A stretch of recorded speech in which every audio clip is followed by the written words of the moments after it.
တနေ့ကို15မိနစ်ပဲအချိန်ပေးပြီးတော့ digital marketing စတင်နေ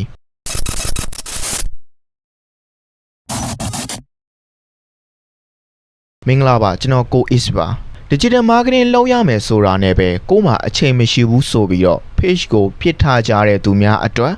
အခုပြောပြမယ်နီလန်းအတိုင်းလိုက်လုပ်သွားမယ်ဆိုရင်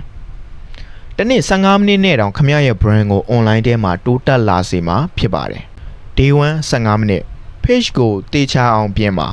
logo cover design about selection content info မရှိခဲ့ရင်လည်းကျွန်တော်စီမှာအနံလို့ရပါတယ် day 2 15မိနစ် customer တယောက်အနေနဲ့ကိုယ့်ရဲ့ page ကိုကြည့်ပါ product တွေရဲ့ quality နဲ့ effective ဖြစ်မှာတွေကို customer ကမေးလာခဲ့ရင်ရှင်းပြပေးဖို့ရာအဖြေတွေရှိလား